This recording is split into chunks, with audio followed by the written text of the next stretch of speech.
let's start. Actually, we started with Sandra Bland yesterday, so let's start there again.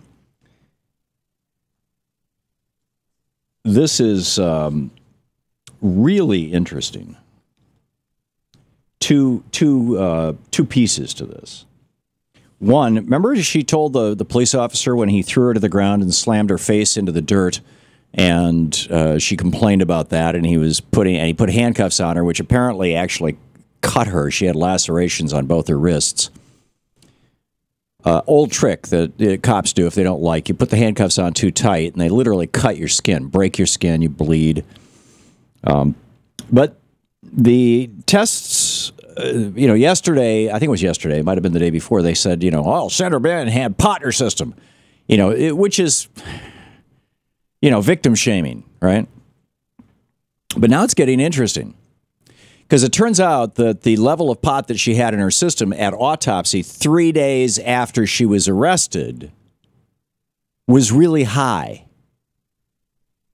Now, I've smoked a lot of pot in my life, and probably many of you have.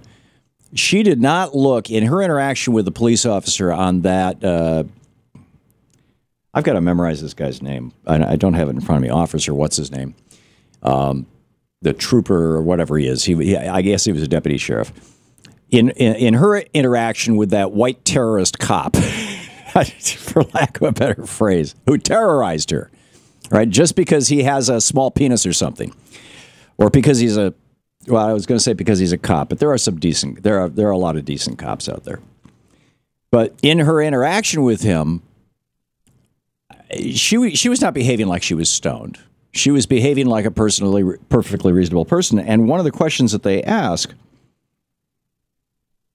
was whether this was Waller County ADA. I'm guessing ADA is Assistant District Attorney Warren Dypram. The levels of pot in her system were so high that he was unable to say whether she might have ingested it in jail. Now, you might remember, if you've been paying attention, that she refused her breakfast a couple hours before she committed suicide.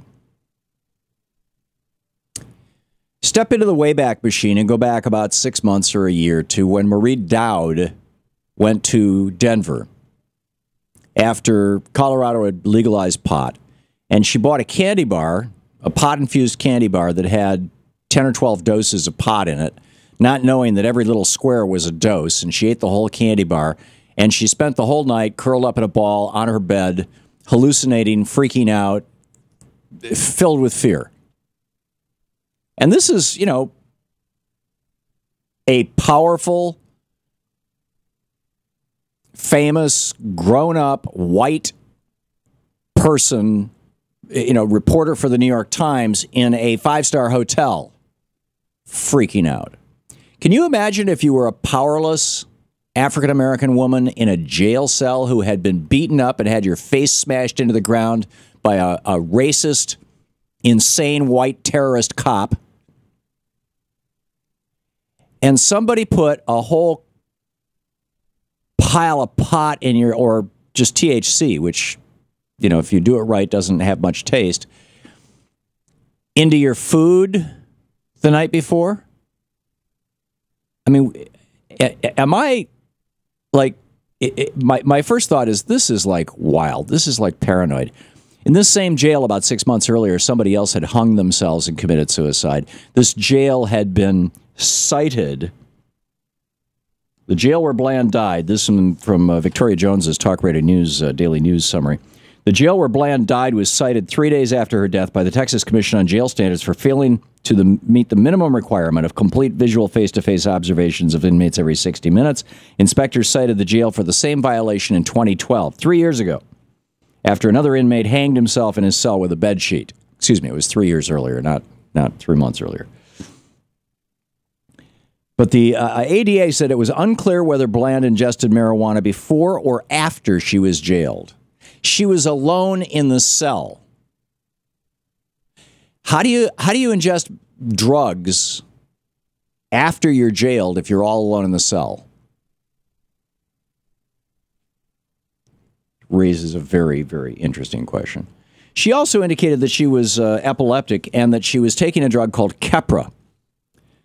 Levetiracetam. I'm sure that's not how it's pronounced, but that's how it looks. Levatiracetam. Levetiracetam? I don't know. Anyhow, it's an anticonvulsant and an anti-epileptic, and she apparently had it with her, Keppra. Whether she had it with her in jail or not, we don't know, but it was among her possessions. Here's the prescribing information from Keppra. You can look it up on the web, which is what we did. Do not stop using Keppra without first talking to your doctor, even if you feel fine. You may have increased seizures if you stop using Keppra suddenly. You may have thoughts about suicide while taking Keppra.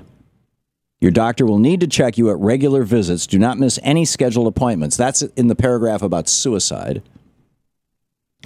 Report any new or worsening symptoms to your doctor, such as mood or behavior changes, depression, anxiety, if you feel agitated, mentally hyperactive, or have thoughts about suicide or hurting yourself. This is the drug she was taking for her epilepsy. This drug is so strong, and the consequences of not taking it properly are so great that the prescribing information says wear a medical alert tag or carry an ID card stating that you take Keppra. Keppra may impair your thinking or reactions.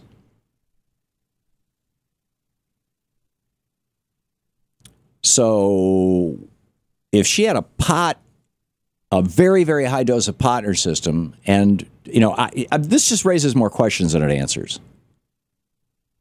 If I was in a jail cell and I ate dinner and I suddenly discovered myself tripping, basically, because I'd been overdosed on pot and spent the whole night frightened and freaked out, when they brought me breakfast in the morning, I would probably turn it down too.